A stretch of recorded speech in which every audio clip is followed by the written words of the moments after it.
djihadistes par les terroristes ont été libérés. Mais il reste tout de même la consolidation de la sécurité. C'est pour cette raison que les opérations de ratissage vont bon train à Gao et à Tombouctou surtout. Pendant ce temps, les bonnes volontés ne cessent de contribuer massivement à l'effort de guerre en mettant la main à la poche. Sur ce plan, la diaspora est à saluer.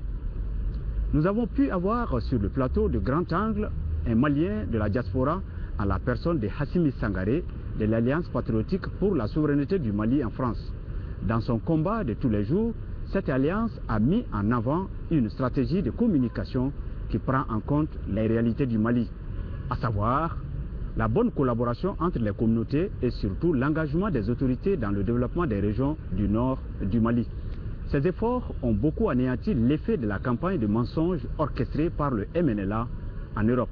Dans ce 33e numéro d'Ensemble pour un Mali indivisible, nous allons revenir sur la déclaration de Christian Rouillet concernant le retrait des militaires français. Cette information a quelque peu inquiété les Maliens. Les journaux ont traité la semaine écoulée des sujets sur le mandat d'arrêt lancé contre des membres du MNLA, du Moujao et d'Acmi, du coup de l'opération Serval et des attentats perpétrés à Gao. Mesdames et messieurs, telles sont les grandes lignes du 33e numéro de l'émission la plus citoyenne du Mali. Le chemin parcouru par les forces françaises est jugé très satisfaisant. De Konna à Tessalit, en passant par Gao et Tombouctou, les ennemis ont été chassés. Actuellement, les militaires maliens et leurs frères d'armes, appuyés par les forces françaises, sont en train de déterrer les racines du mal.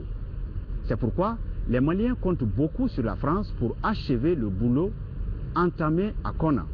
L'ambassadeur de la France au Mali, Christian Rouillet, reçu par le président de la République par intérim, le professeur Diomouda Traoré, rassure que le retrait définitif des troupes françaises n'est pas à l'ordre du jour. Au même moment, le colonel-major Didier Dako et nos alliés ratissent les régions déjà conquises malgré les menaces d'attentats. Nous les écoutons.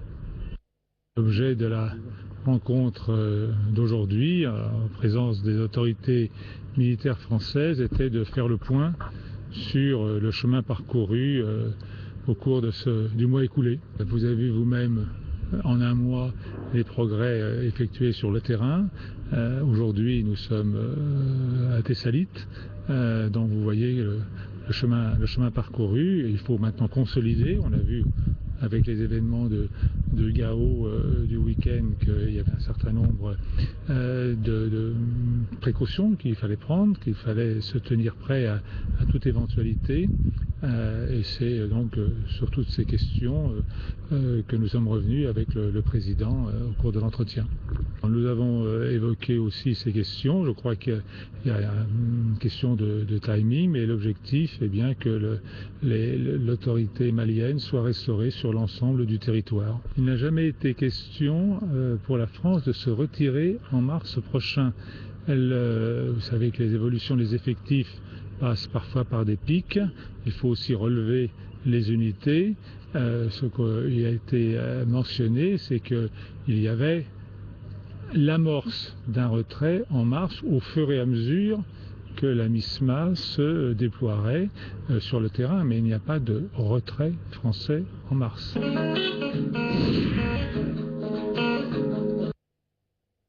Il y a un individu qu'on avait identifié et qui apparemment entrait dans les locaux du commissariat de police. Et dès que nos hommes ont cherché à l'identifier, il a tiré sur eux. Voilà ce qui a donné un indice. Donc nos hommes se sont mis à se déployer autour de la police pour chercher à voir clair dans cette situation. Et on s'est rendu compte que dans ce bâtiment, il y avait quelques individus quand même qui l'accompagnaient. Et ce qui a amené un déploiement un peu plus large autour du bâtiment. La victoire d'un conflit passe par plusieurs stratégies. Celle choisie par l'Alliance patriotique pour la souveraineté du Mali en France s'appelle la stratégie de communication. De Paris à Bruxelles, en passant par d'autres capitales, cette bonne volonté a étalé en plein jour les mensonges et les mascarades du MNLA dont des membres avaient choisi les grands forats pour mener leur sale campagne. Les Maliens de la diaspora condamnent l'amalgame qui détruit l'harmonie dans laquelle les communautés du Mali vivent. Hassimi Sangaré, secrétaire aux relations extérieures de l'Alliance patriotique pour la souveraineté du Mali, est l'invité de la rubrique Grand Angle. Nous voulons tout simplement dire au jour d'aujourd'hui que cette situation qui nous a été imposée est une situation qu'aucun Malien ne peut rester en marge. On ne peut y rester en marge et notre fibre patriotique nous l'oblige. En effet, nous, Maliens de la diaspora, en étroite collaboration avec beaucoup d'autres associations comme les mouvements pour la dignité et les droits des Maliens, MDDM, le collectif des Maliens de France pour la paix, CMFP, et Espace Jeune du Mali, ont œuvré à ce que le Mali puisse être entendu au-delà de ses frontières. Il y avait deux stratégies. Et la meilleure stratégie, c'était la stratégie de communication. Ça veut dire que vous avez battu une vraie campagne de médiatisation en Europe et ailleurs? Nous, en étant à Paris, on pouvait à la fois dire ce que nous pensons et nous faire entendre par l'opinion internationale. C'est ce que nous avons fait à travers beaucoup de démarches, à travers des manifestations, et nous nous sommes fait entendre par, disons, au Parlement européen. Et nous avons commencé déjà par des manifestations, ces manifestations devant toutes les ambassades des pays qui semblaient être plus ou moins impliqués dans cette situation. Et nous avons été également à l'Assemblée nationale française et nous avons été aussi reçus au Quai d'Orsay le 30 novembre pour être précis par le monsieur Afrique du Quai d'Orsay appelé Laurent Bigot. Parce qu'on ne pouvait pas être en France et savoir que la peur hantait nos parents.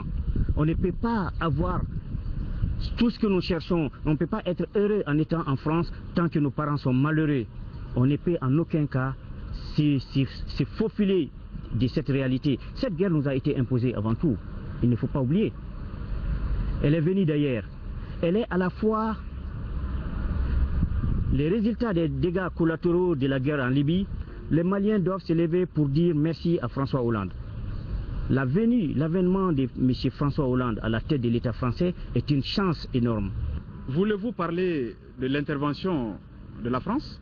Absolument. L'intervention est un soulagement pour le peuple malien. Et M. François Hollande, à travers cette intervention, a prouvé un aspect humain. Grâce à cette intervention, il aura fait éviter ce qu'on pouvait appeler les plus grands bains de sang de l'histoire du Mali. En plus de la France, la CEDEAO, l'Union africaine, l'Europe et l'ONU se sont levés pour aider le Mali en mobilisant plus de 450 millions de dollars. Alors, qu'est-ce que vous pensez de cela, M. Sangaré? Le Mali est d'ailleurs l'un des seuls pays, pour ne pas dire le seul pays, qui, à l'indépendance, avait dit qu'il était prêt à sacrifier son indépendance au détriment de l'unité africaine. Et si vous constatez, dans l'hymne national du Mali, on met toujours en avant l'Afrique avant le Mali. Le premier président du Mali, qui est Modibo Keïta, a tout fait, a œuvré dans ce sens. Donc, que l'Afrique soit unie derrière le Mali, que l'Union, comment dirais-je, européenne, y compris la CEDEAO, soit derrière le Mali, et tout honneur à toutes ces organisations pour dire aujourd'hui qu'il est temps que les peuples vivent en paix. Et pour vivre en paix, il faut donner la liberté aux gens de vivre leur religion, de s'exprimer également. Nous nous sommes dit qu'après la guerre, il doit y avoir la paix. Et cette paix, il doit se faire avec toute la communauté malienne, la diaspora y compris, et le Mali de long en large. Personne ne doit être laissé. Donc, les Maliens de l'étranger qui ont fait un grand boulot devraient être également présents lors des prochaines réconciliations. Le président de la République a demandé à tout le monde de mettre la main à la poche. Et vous, de la diaspora? Nous avons préféré faire une campagne de communication, nous avons préféré aller dans les institutions, faire savoir et faire valoir l'intégrité territoriale du Mali, et nous avons voulu démontrer à nos compatriotes que le problème malien ne peut pas se résoudre sans eux. Et donc le moment qui est au jour d'aujourd'hui, le moment de mettre la main à la poche, j'estime que nous avons d'autres stratégies et que les Maliens auront l'honneur et la dignité de participer massivement à cette collecte, que ce soit en matériel, que ce soit en dons, que ce soit en alimentaire. Aussi, il faudrait mettre l'accent là-dessus, que le 19 septembre 2012, remis 3 motions à l'ancien Premier ministre Cheikh Modibo Diarra, et dans lesquelles nous avons fustigé toutes les négociations venant de tous ceux qui ont pris les armes contre la République et perpétré des atrocités. Vous voulez parler surtout du MNLA? Oui, il ne faut pas se leurrer que le MNLA est la cause principale, est l'ennemi numéro 1 du Mali. C'est à cause du MNLA que les autres sont rentrés dans le pays. Donc les MNLA, il peut changer de veste, il peut tourner, il peut aller n'importe où et dire ce qu'ils veulent, mais les MNLA peuvent dire merci au Mali. On demande encore la grâce et la faveur de François Hollande de ne pas accepter cette négociation. Cette négociation nous amènera encore en arrière. Nous l'avons dit dans le passé, que nous ne voulons pas une négociation avec toutes ces rébellions. Pourquoi? Parce que autant c'était une façon de gagner du temps. On était incompris. Il y avait beaucoup de bousculades à l'intérieur de Bamako ici. Mais ceux qui ont finalement rejeté toutes ces démarches ont été les premiers à venir saluer le courage de François Hollande. Ils sont venus applaudir. Parce que sans François Hollande, sans la France, mon cher ami, je ne serai pas là pour faire cette interview. Assimi, vous avez toujours détesté l'amalgame. Alors, qu'est-ce que vous avez à dire par rapport à ça et quels sont vos derniers mots? Que nos parents sachent que nous sommes tous des mêmes pères et d'une même mère. C'est ce qui fait la beauté du Mali. Je m'étais toujours dit qu'au Mali, il n'y aurait jamais de guerre. Le Mali est un pays béni par nos ancêtres, qui nous ont quand même légué 1 240 000 km. Et que notre honneur en dépend et notre dignité en dépend. Ils doivent se donner la main pour dire que le Mali reste et demeure un et indivisible. À partir de ce moment, nous devons se lever pour se battre et pour également construire ce pays. C'est l'un des plus beaux pays de l'Afrique. Le Mali est à la fois le pilier de l'Afrique de l'Ouest, mais aussi la charpente de l'Afrique tout entière. Donc, nous avons besoin de nos frères, qu'ils sachent qu'ils ne fassent pas d'amalgame en disant tel est noir ou tel est blanc ou tel est marron, de prendre des armes encore pour aller dire non, ils nous ont mis dans les pétrins, il faut qu'on se venge. L'esprit de vengeance doit être enterré. C'est ce qui a fait la grandeur de Nelson Mandela. L'Afrique du Sud pendant des décennies a été sous le joug de l'apartheid. Mais à l'avènement de Nelson Mandela à la tête de l'Afrique du Sud, il n'en a pas fait problème. Il a demandé l'unité et aujourd'hui nous appelons à l'unité de tous les Maliens, où qu'ils soient. Une nation, c'est comme une famille. Et dans une famille, l'éducation des bases est primordiale. La discipline est primordiale. Et un pays dans lequel les gens sont disciplinés, c'est un pays qui ne peut qu'aller vers l'avant. Si nous prenons l'exemple sur la Chine qui fait plus de 1,3 milliard d'habitants, où la discipline est de rigueur. Donc je lance à tous les Maliens cet appel solennel d'être la fraternité, la solidarité, dans le respect des uns et des autres. Et le Mali, après cette guerre, aura besoin d'un homme fort. Un homme fort, un homme qui a l'amour de ce pays, l'amour de la patrie. Et cet homme qui ne viendra pas confondre sa famille à la nation, qui ne confondra pas le trésor public à sa poche. C'est cet homme que le Mali aura besoin. Cet homme qui sera intègre, qui dira oui pour le développement, l'éducation, la santé, les infrastructures, et qui dira finalement, on a toujours parlé des mérites, l'homme qu'il faut à la place qu'il faut. Donc il va falloir également qu'il y ait dans les années à venir les hommes qu'il faut à la place qu'il faut pour que le Mali puisse rayonner au-delà de l'Afrique. Les hautes autorités ont toujours salué l'effort financier des Maliens vivant à l'extérieur. De tout le temps, ils ont été au service de leur famille, de leur localité et du pays tout entier. Habib Silla, président du Haut Conseil des Maliens de l'extérieur, qui a contribué à l'effort de guerre à hauteur de 100 millions de francs CFA, invite les autres à aider les forces armées en adoptant des comportements positifs. Il est interrogé par Amadou Sankaré. Si nous nous référons au message du président de la République, il faut que chacun se sente concerné, chacun se sente interpellé. En tout cas nous, puisque nous sommes de cette diaspora dont vous faites allusion, nous n'allons pas manquer à l'appel. À chaque fois que nous avons été sollicités quand il s'agit du problème de notre pays, nous sommes toujours là, nous avons toujours répondu présent et je suis sûr qu'il n'y aura pas une particularité par rapport à cela. Sinon, cette fois-ci peut-être plus en faire, parce que je crois que le problème il est difficile, c'est vrai. On a connu les criquets, on a l'envahissement des criquets, on a connu ça c'est lorsque notre équipe nationale est qualifiée. C'est je crois lors de ces différents événements qu'on nous sollicite et à chaque fois la diaspora a été au rendez-vous. Donc cette fois ici il s'agit de l'effort de guerre pour montrer à la face du monde, à la face surtout de nos amis qui sont venus nous aider, que nous sommes de cœur avec nos militaires. Une armée vaillante, malheureusement, vous savez, oui, on a eu plus fort peut-être que nous devant, mais elle se bat.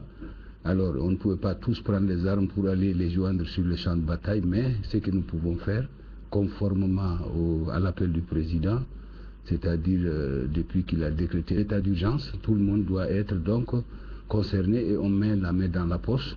Moi, à titre personnel, j'ai contribué, n'est-ce pas, à 100 millions de francs CFA, que je trouve même peu par rapport à l'amour que j'ai pour ce pays et par rapport à la situation que nous vivons. Et d'autres m'ont aussi emboîté les pas, il faut le saluer, leur bonne volonté. Tout le monde, qu'on soit du sud ou du nord, aujourd'hui nous savons que nous sommes infiltrés par ces rebelles. C'est d'éviter de faire de l'amalgame, c'est-à-dire savoir que tout blanc ou toute peau claire n'est pas forcément rebelle, puisque nous avons constaté que parmi ces rebelles-là, il y avait des noirs. Plutôt, il y a même d'autres qui ne s'expriment pas dans nos langues vernaculaires. Bon, ça veut dire que nous sommes vraiment filtrés et la communauté internationale veille. Aujourd'hui, peut-être tout le monde a un sentiment d'amitié pour nous, mais lorsqu'il va s'agir, n'est-ce pas, maintenant de faire le bilan, il ne faut pas qu'on se retrouve, n'est-ce pas, sur le banc des accusés, parce qu'il ne faut pas qu'on tombe dans le piège où on dira que non, on a tué ce qu'il ne fallait pas. Je souhaiterais que ces populations qui sont concernées ou qui sont infiltrées à chaque fois, il y a des voix qui sont là. Il faut savoir peut-être identifier, aider l'armée, les forces de sécurité peut-être à dénoncer, à identifier ces djihadistes. Cette semaine, les journaux se sont intéressés au mandat d'arrêt national et international lancé contre les têtes de proue des mouvements terroristes, dont les MNLA, l'Ansardine Diadagali, entre autres. Ces malfaiteurs, dont la cabale prendra fin dans peu de temps, seront jugés et écroués au fin fond de nos prisons. Les journaux ont également traité le coût de l'opération Serval, qui s'élève à plusieurs dizaines de millions de francs CFA, et les attentats perpétrés à Gao par des fous de Dieu. Toutes ces nouvelles rassemblées par Tchemouko Sagara sont lues ici par Fatim Kone. Le Mali prend enfin ses responsabilités, martel le 22 septembre du 11 février, qui évoque les mandats d'arrêt contre 28 personnes. L'Indépendant révèle la liste intégrale des personnes poursuivies pour terrorisme, séduction, atteinte à la sécurité de l'État, à l'intégrité du territoire national par la guerre, la dévastation, le pillage public, crimes et délits à caractère racial, régionaliste et religieux, trafic de drogue. Des mandats d'arrêt contre 28 leaders du MNLA dans Sardine, d'Akmi, du Moujao. Il s'agit entre autres de Yad Aga Agali, fondateur d'Ansardine, Deiti Ag Sidoumo, ex-député de Tessalit, Mohamed Ag Najim du MNLA, Al-Gabas Ag Intala dans Sardine, Pumia, Bilal Ag Sherif, président du MNLA, Oumar Ould Amada du Moujao, Ansar Sharia, Ibrahim Mohamed Ag Azaleh du MNLA et Moussa Ag Assarid du MNLA. Selon ce quotidien, le parquet de Bamako a lancé des mandats d'arrêt à caractère national et international contre 28 hauts responsables de mouvements criminels. Il leur est reproché divers faits se rapportant au terrorisme, à la sédition, à l'intégrité du territoire national par la guerre, l'emploi illégal de la force armée, la dévastation, le pillage public. Le communiqué du procureur général Daniel Atesogué qui annonce la nouvelle révèle que l'impunité constitue un terrain favorable à l'amplification du phénomène criminel, chose qui ne saurait aller avec les exigences de l'état de droit et de construction d'une véritable démocratie. Les plaidoiries abondent dans le même sens, c'est-à-dire la traque des chefs islamo-terroristes par la justice, mandat d'arrêt contre l'impunité. Selon ce journal, en lançant des mandats d'arrêt nationaux et internationaux contre les rebelles et terroristes, intensifie ainsi la lutte contre le terrorisme international et le banditisme transfrontalier. Les autorités maliennes ont pris la décision la plus sage et la plus pacifique. Info Matin s'interroge. À quand la traque des complices? Les soldats maliens déjouent des attentats suicides à Gao et à Bourem. Titre l'indicateur du lundi 11 février. Après leur fuite de la ville de Gao, les djihadistes s'engagent dans les attentats pour saper le moral des militaires maliens et français dans la ville de Gao, ce qui ne semble pas marcher en ce moment puisque ces forces sont à jamais déterminées à libérer la patrie d'une nouvelle colonisation des terroristes et des narcotrafiquants. Ce même journal, dans sa parution du 12 février, indique que face aux attaques des djihadistes, la France ira jusqu'au bout, assure Hollande. À propos de Kidal, la DIRPA soutient que l'armée combattra le MNLA tant qu'il est armé, rapporte l'Indépendant du 8 février 2013. Il titre « Près d'un mois après le début de l'intervention du Mali, l'opération Serval a coûté plus de 45 milliards de francs CFA à la France. L'indicateur du renouveau estime à 70 millions d'euros l'intervention au Mali. Selon le quotidien, les militaires maliens iront à Kidal, assure le colonel ivoirien Yao Al-Djoumani, porte-parole de la MISMA. Comme vous le savez, chaque jour, le Mali, à travers ses forces armées et leurs alliés, gagne sur l'ennemi. Et nous espérons que cela aboutira à la reconquête de tout le territoire et au démantèlement de tous les réseaux illégaux. D'ici là, apportons notre pierre à cette grande victoire finale. C'est la fin de ce 33e numéro d'Ensemble pour un Mali indivisible. Vous retrouverez Amadou Sankaré la semaine prochaine. Bonne suite de programmes en compagnie de l'ORTM. Au revoir.